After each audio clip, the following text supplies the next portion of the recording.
오늘 우리 함께 살펴볼 하나님의 말씀은 사도행전입니다.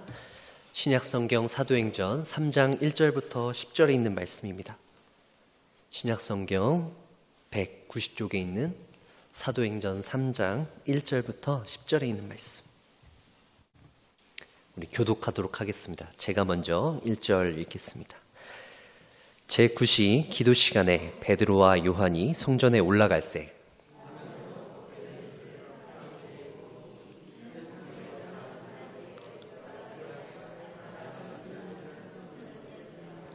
그가 베드로와 요한이 성전에 들어가려 함을 보고 구걸하거늘 그가 그들에게서 무엇을 얻을까 하여 바라보거늘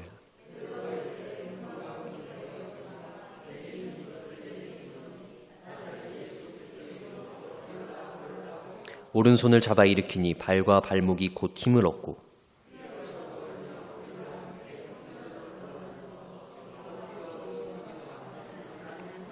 모든 백성이 그 걷는 것과 하나님을 찬송함을 보고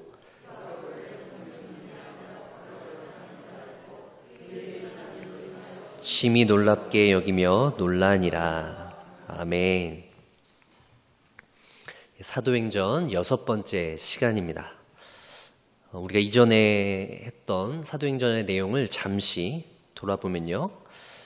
예수님의 제자들은 이제 예수님께서 하늘로 올라가신 뒤에 예수님 없이 초대교회를 이끌어 나가야 했습니다.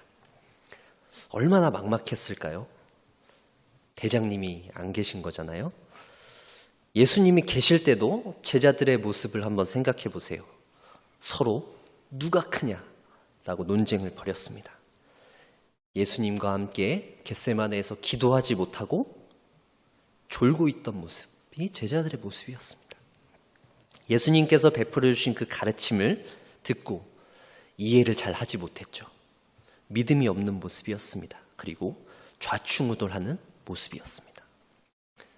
그런 제자들이었는데 심지어 예수님이 이젠 안 계신 겁니다. 하늘로 올라가셨어요. 제자들의 걱정이 이만저만이 아니었을 것입니다. 그런 그들에게 주어진 첫 번째 임무가 무엇인가요? 바로 가룟 유다의 빈자리를 채우는 일이었습니다.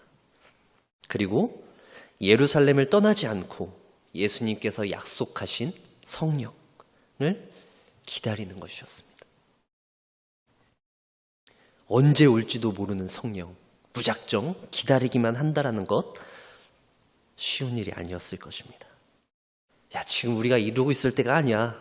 나가서 우리 뭐라도 해야 되지 않냐? 제자들끼리 이렇게 설왕설래하며 의견들이 충돌했겠죠. 우여곡절 끝에 오순절날 성령이 임하게 됩니다.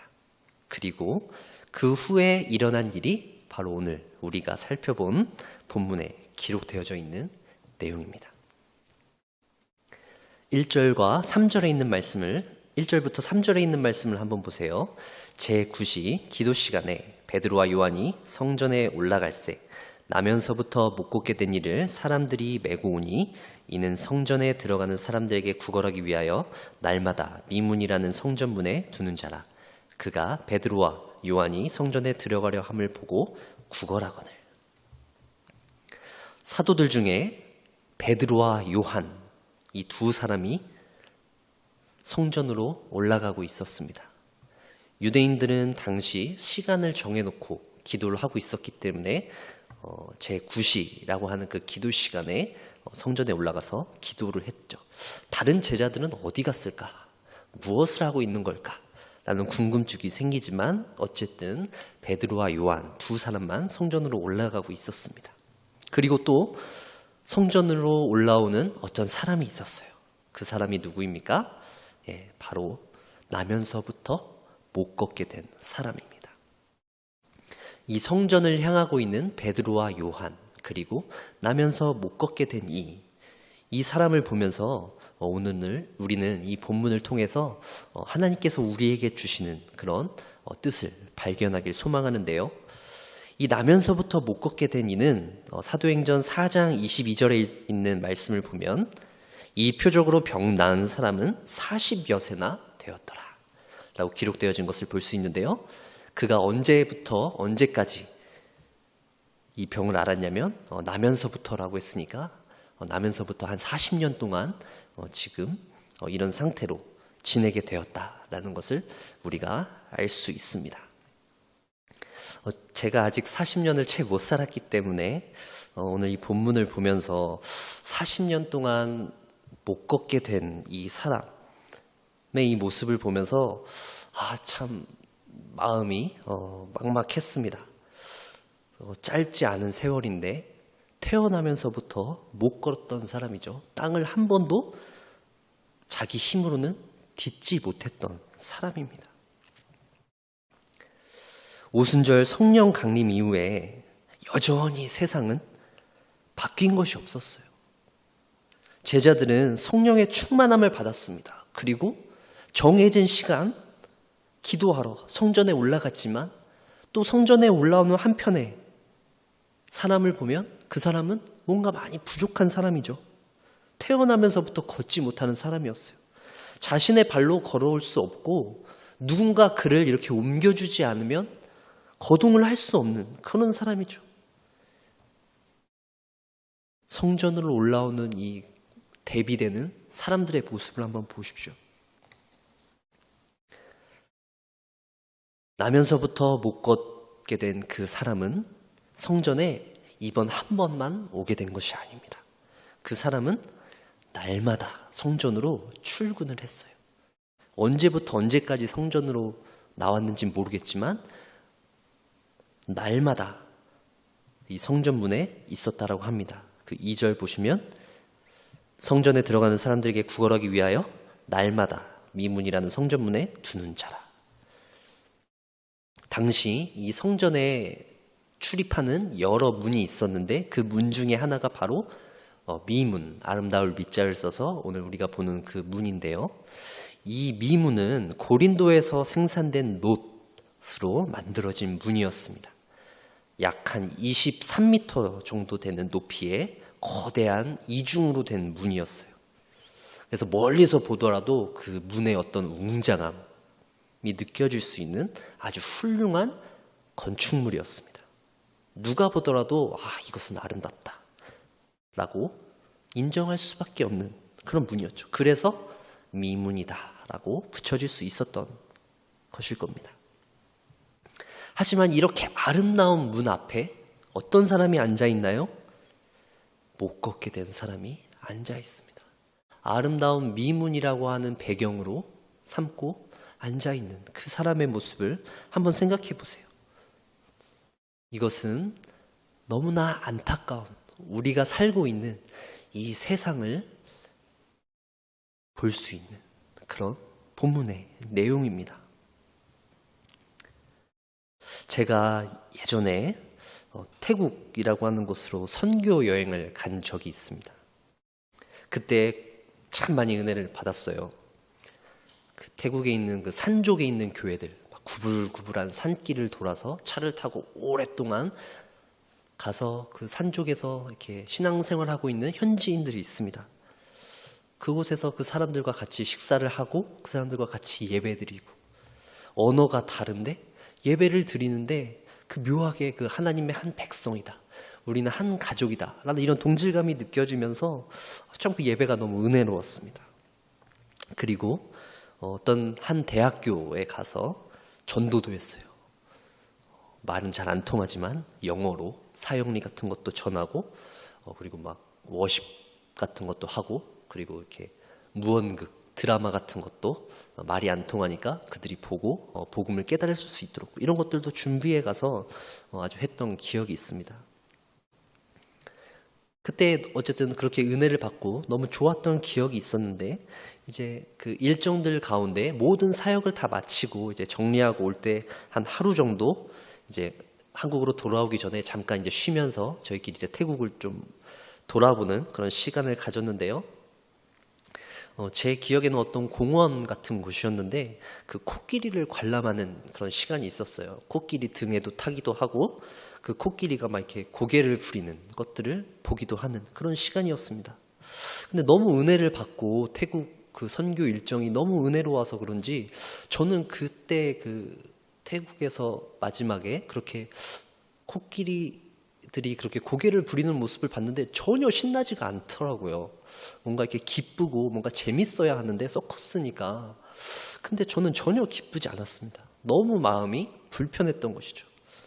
코끼리를 조련하기 위해서 조련사가 그 코끼리에게 어떤 족쇄를 채우고 있었고, 또 코끼리를 조련하기 위해서 이렇게 주기적으로 이렇게 매질을 했고, 그런 모습을 보면서 참 이렇게 너무 기쁘지가 않더라고요. 그래서 나만 그런가 싶기도 하고, 근데 다들 아무렇지도 않게 그걸 보고 있길래 그냥 그런가 보다 하고 지나갔던 기억이 있는데요.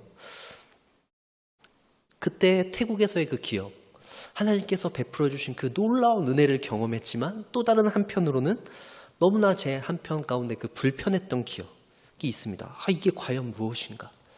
동시에 은혜가 있지만 또 한 곳에는 뭔가 이 세상 가운데 나타나 있는 뭔가 불합리함, 뭔가 억울함, 이런 것들이 좀 있지 않나라는 생각을 하게 되었는데요.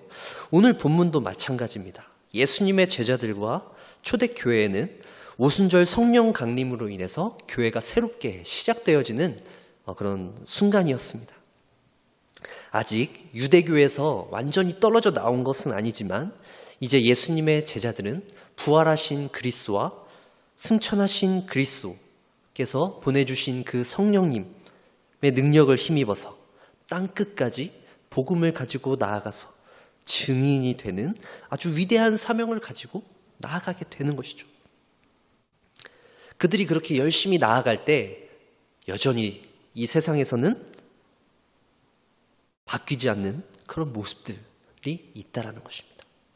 여전히 나면서부터 못 걷게 된 이가 존재합니다. 성령 강림한 이후에 세상이 낙원으로 변하게 된 것 아니었습니다. 모든 병자와 연약한 사람들, 고아, 과부, 나그네들이 어디로 사라지지 않았습니다. 성령 강림해도 세상은 여전히 그대로, 그 모습 그대로 존재하고 있는 것을 우리는 볼 수 있어요. 오순절에 성령이 임했다라고 해서 모든 죄와 고통이 사라지는 것이 아니었습니다. 우리가 하나님께 은혜 받고 저 예배당 문을 나가는 그 순간 세상의 모든 근심과 걱정이 한순간에 사라져 버린다면 얼마나 좋을까요? 하지만 현실은 그렇지 않습니다.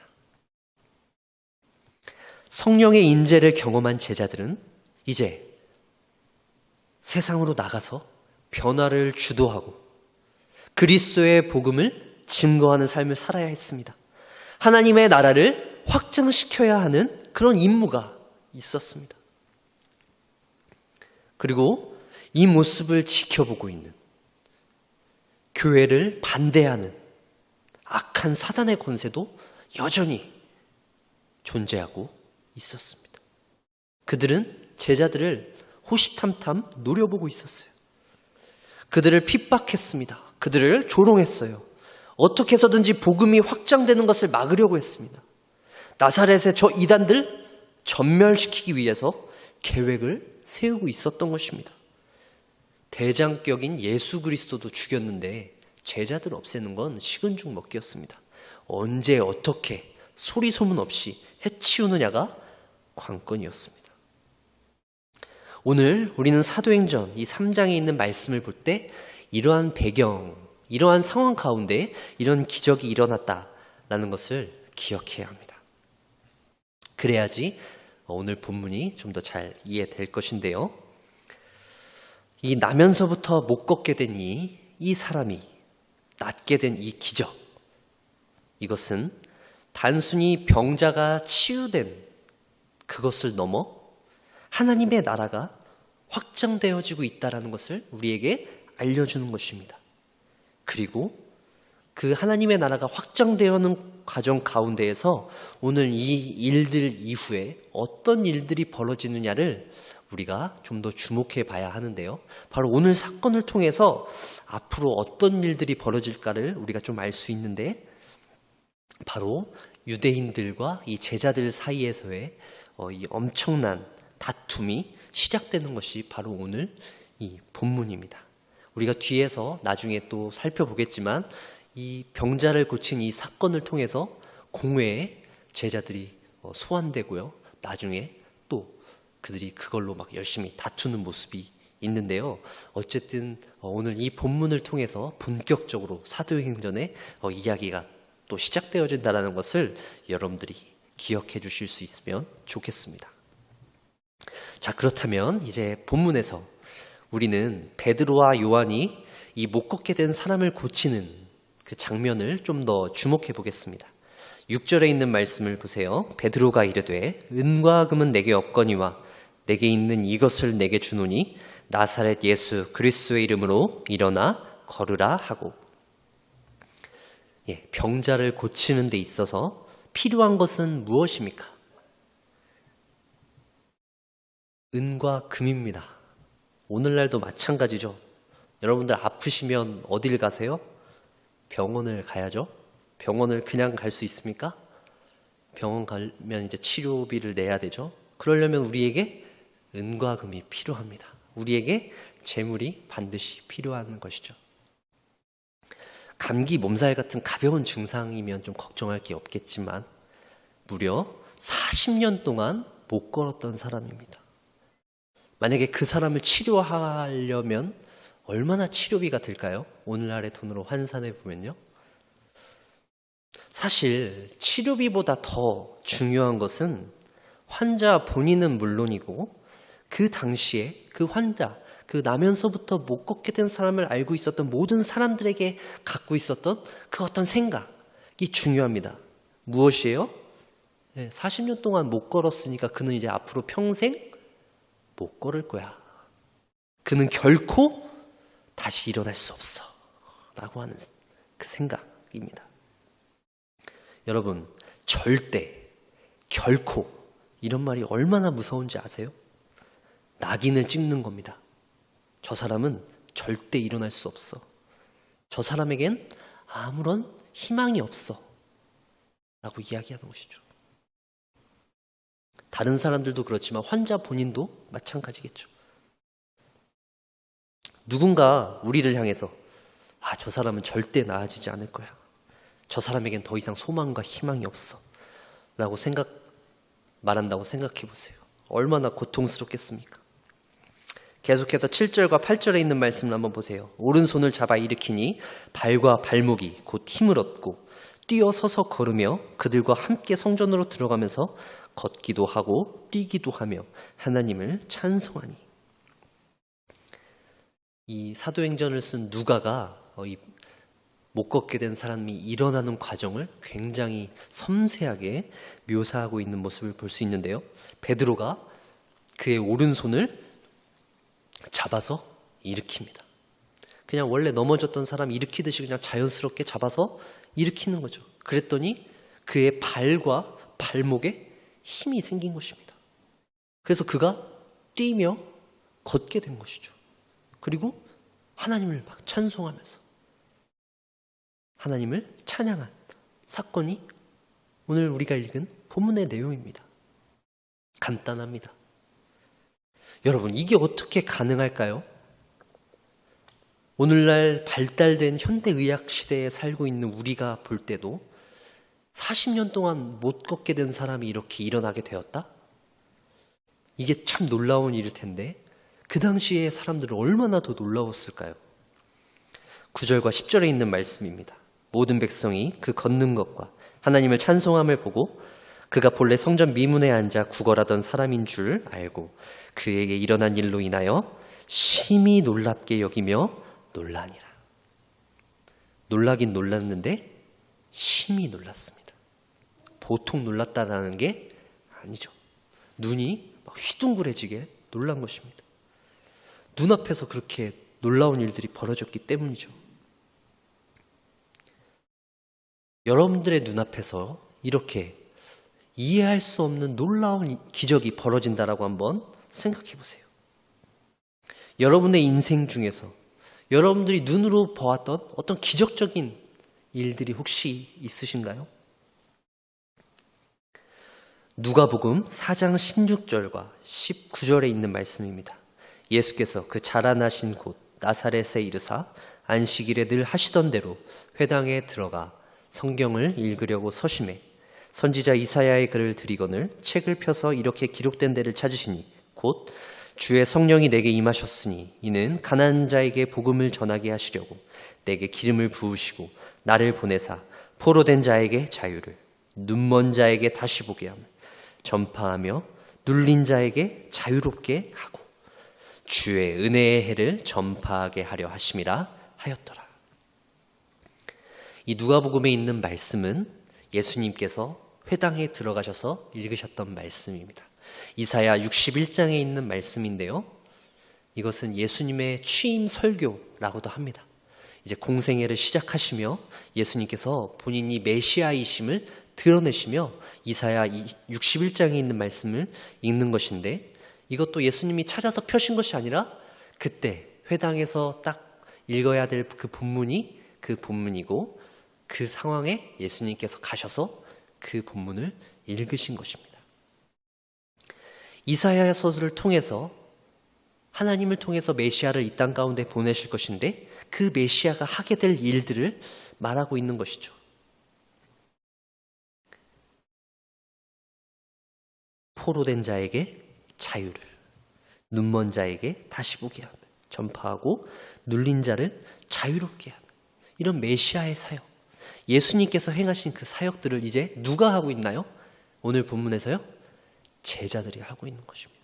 제자들도 이제 그렇게 성령의 능력으로 말미암아 하나님의 나라를 확장시키는 일에 쓰임받고 있다라는 것이죠.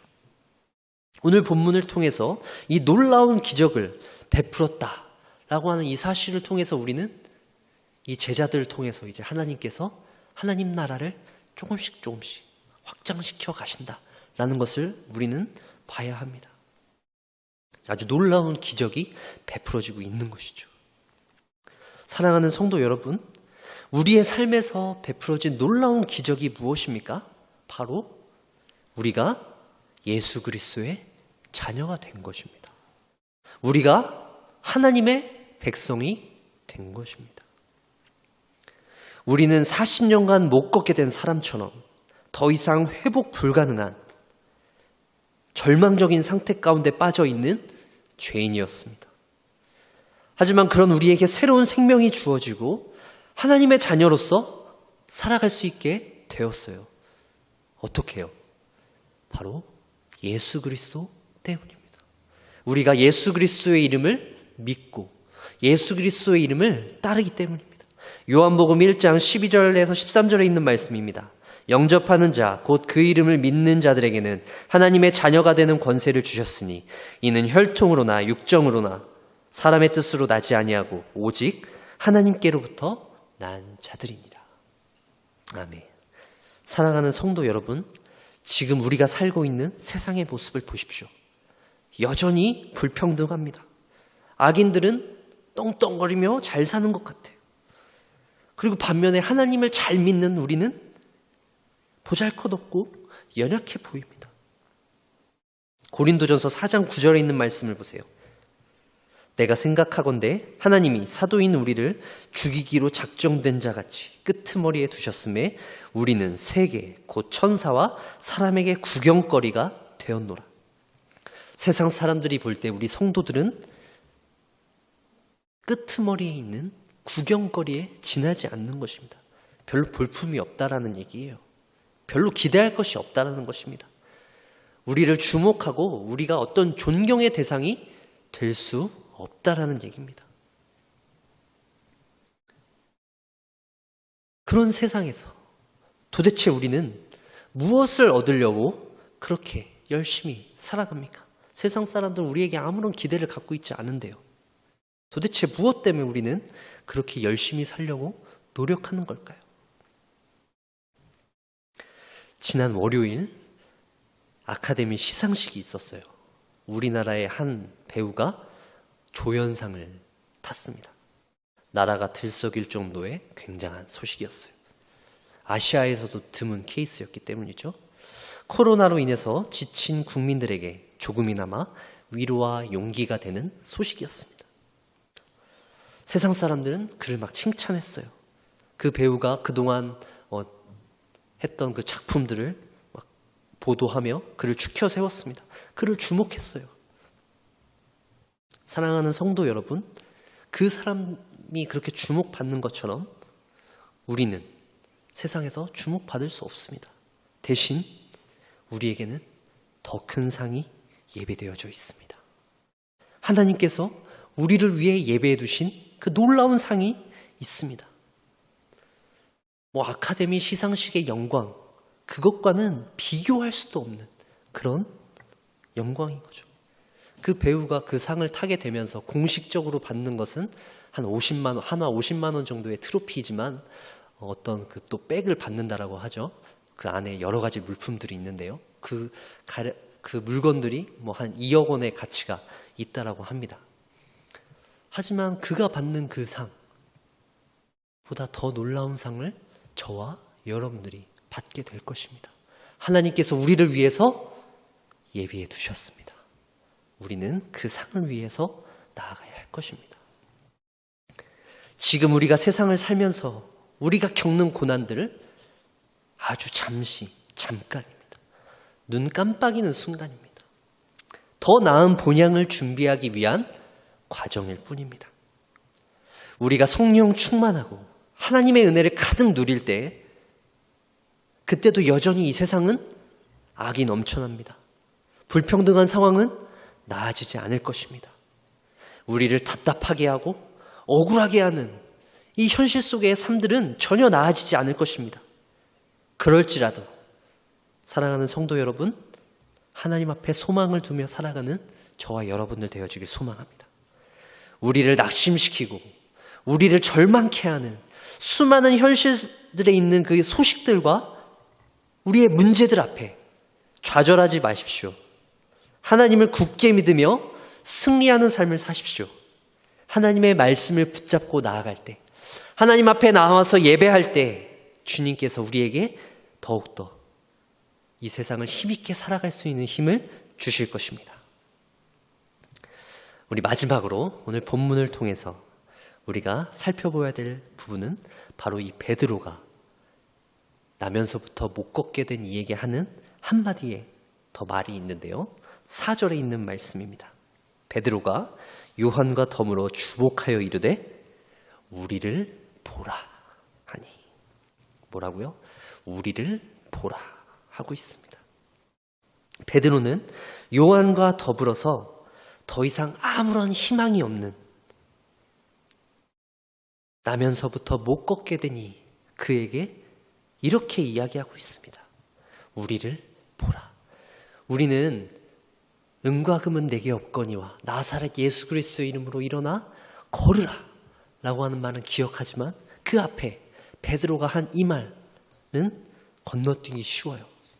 베드로가 우리를 보라 먼저 이야기한 뒤에 그 말을 하는 것을 볼 수 있는데요. 우리를 보라 라고 하는 이 베드로의 말 속에서 우리는 무엇을 느낄 수 있나요? 예수 그리스도의 이름을 전하는 베드로의 자신감입니다. 예수 그리스도의 이름을 선포하는 베드로의 자신감이 이 말 가운데 있는 것입니다. 이것은 단순한 허세가 아닙니다. 이것은 교만함이 아니죠. 이것은 그리스도께서 주시는 힘과 능력을 의지하는 오순절 성령 강림으로 말미암아 성령의 충만함을 받은 제자의 한마디입니다. 바로 주님이 주시는 담대함과 용기입니다. 주님이 주시는 그 능력이라는 것이죠. 우리는 이 세상을 살아갈 때 이렇게 담대하고 용기 있게 살아가길 원합니다. 베드로처럼 이 세상을 살아가면서 우리를 보라. 우리에게 은과 금은 없지만 나사렛 예수 그리스도의 이름으로 일어나 걸으라 라고 외치며 능력 있게 살아가길 원합니다. 하지만 우리가 왜 그렇게 하지 못할까요? 우리에게 왜 그런 담대함이 없고 나약해지며 소심해지는 우리의 모습이 먼저 나오는 것일까요? 요새 우리가 새벽에 출애굽기 본문을 묵상하고 있습니다. 이스라엘 백성이 애굽에서 생활하다가 이제 가나안 땅으로 가게 되는 그 과정인데요. 이제 유월절을 지키고 이제 막 출애굽을 하게 되는 그런 상황 가운데 있습니다. 이 출애굽하는 과정을 보면 애굽의 왕, 이 바로의 완악함이 드러납니다. 그리고 그 완악함을 하나씩 하나씩 정복하시는 그 하나님의 놀라운 은혜가 나타나는 것을 볼 수 있어요. 굉장히 흥미진진합니다. 애굽의 모든 사람들과 이스라엘 백성들은 애굽 땅에서 벌어지는 그 놀라운 일들을 통해서 한 가지 사실을 깨닫게 됩니다. 그것은 무엇일까요? 바로 내가 여호와인 줄을 알리라. 하나님께서 하시는 그 말씀을 깨닫게 되는 것입니다. 매 순간순간 10가지의 재앙들을 통해서 하나님께서는 말씀하고 계신 것입니다. 내가 여호와인 줄을 너희가 알리라.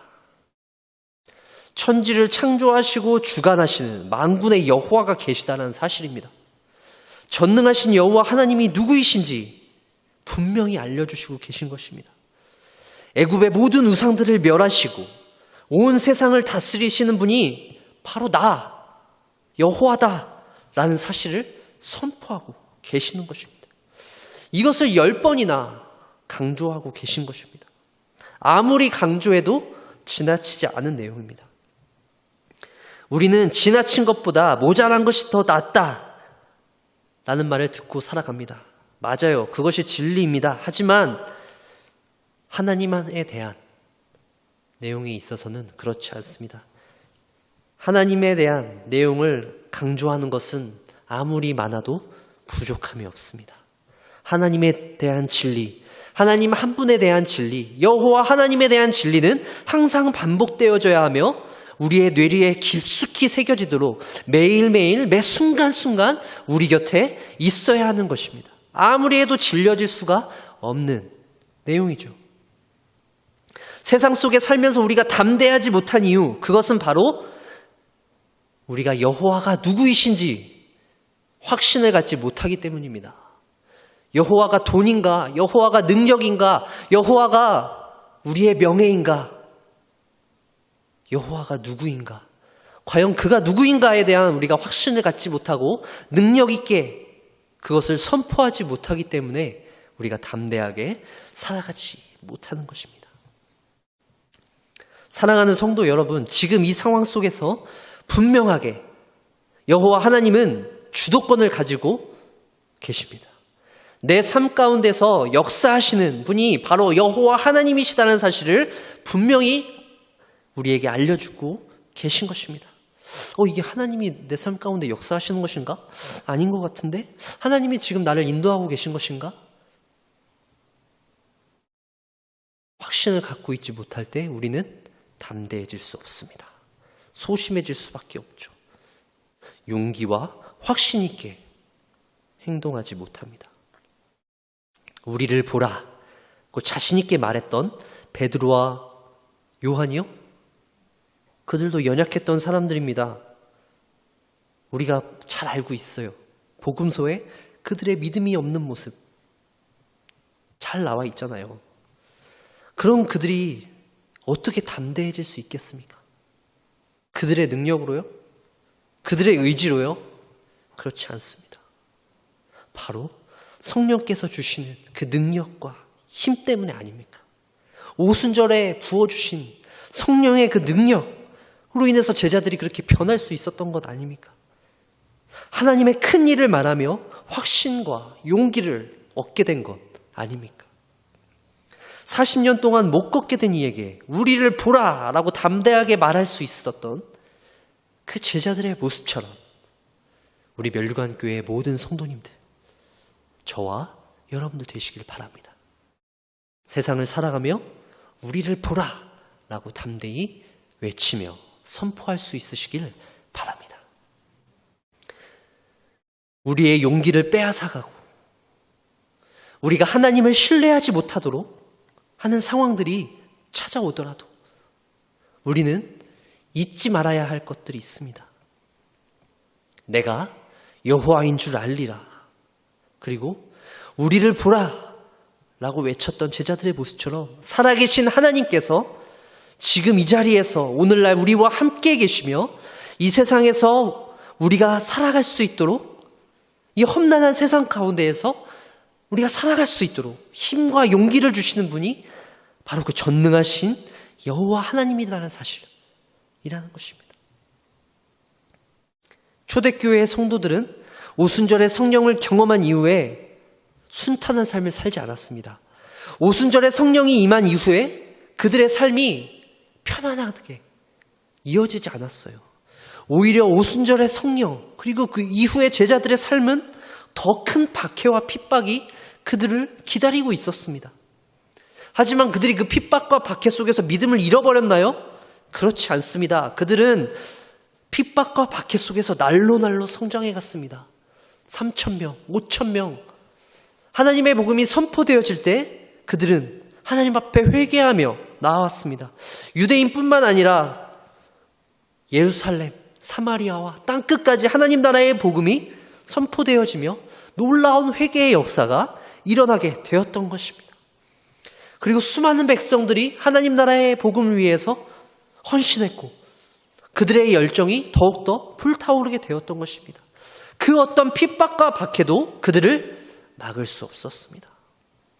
사랑하는 성도 여러분, 절망스럽고 고통스러운 순간이 찾아올지라도 우리는 하나님을 바라보고 하나님을 신뢰해야 할 것입니다. 우리를 보라라고 말하며 예수 그리스도의 그 이름을 외쳤던 베드로와 같이, 예수님의 제자들과 같이 우리도 하나님의 크신 능력과 예수 그리스도의 그 이름을 외치며 살아갈 때 성령의 임재가 충만한 그런 삶을 살아갈 수 있을 것입니다. 우리의 대적자들은 이렇게 외칠 것입니다. 우리의 귀에 이렇게 속삭일 것입니다. 너희는 결코 지금보다 나아질 수 없다. 너희의 한계는 여기까지다. 너희는 더 이상 치료 불가능하다. 너희는 고칠 수 없는 존재다. 더 이상 너희에게 있는 모든 기적은 끝났다. 계속해서 우리에게 부정적인 생각들을 집어넣을 것입니다. 더 이상 소망을 갖지 마. 기대하지 마. 그냥 지금 너의 그 모습 있는 그대로 살아 라고 이야기할 것입니다. 그냥 사람들한테 구걸하며 하루하루 굶지 않을 정도로 살아가는 것에 만족해라. 자포자기하게 만들 것입니다. 괜히 헛된 기대를 품었다가 실망하지 말고 그냥 네 분수를 알고 그 자리에서 그냥 가만히 있어라. 우리를 향한 이런 악한 원수들의 공격, 그들의 그 목소리가 들려올 때 당황하지 마십시오. 걱정하지 마십시오. 그리고 이제 내가 하나님 앞에 내 믿음이 더욱더 온전해질 수 있겠구나. 이 악한 권세들의 공격을 통해서 내 믿음이 더욱더 성장하겠구나 라고 생각하시며 기쁘게 받아들이시길 바랍니다. 여러분들의 믿음이 날로 성숙되어지길 소망합니다. 예수 그리스도의 이름을 붙잡고 나아가는 여러분들 되어지길 소망합니다. 도저히 여러분들의 힘들로 해결할 수 없는 그 문제들로 인해서 고통당하고 계십니까? 아무리 노력해도 도저히 해결되어질 수 없을 것 같은 그런 문제들이 여러분들을 괴롭히고 계신가요? 오늘 40년 동안 못 걷게 된 이가 걷게 된 본문을 우리는 살펴보았습니다. 이 기적적인 본문을 바라보며 우리는 단순히 기적이네, 놀라운 일이네 라고 하며 끝낼 수 없습니다. 우리의 삶 가운데에도 하나님께서 놀라운 기적을 베푸실 것입니다. 저와 여러분들의 삶 가운데에서도 하나님께서 놀라운 은혜를 베푸실 것입니다. 그리고 우리 교회에도 하나님께서 놀라운 은혜를 베푸실 것입니다. 코로나로 인해서 위축되어지고 흔들리고 있는 이 상황 가운데에서 우리 멸류관 교회는 더욱더 복음의 흥황함으로 말미암아 복음의 능력이 나타날 수 있는 그런 교회 되어지길 소망합니다. 우리가 모여서 드리는 모든 예배와 우리의 모든 그 교제의 시간들 가운데 선포되어지는 말씀과 모든 교제들 가운데 그런 성령의 능력이 드러나는 초대교회와 같은 그 놀라운 부흥의 역사가 나타날 수 있는 그런 귀한 교회 공동체 되어지길 주의 이름으로 간절히 축원합니다.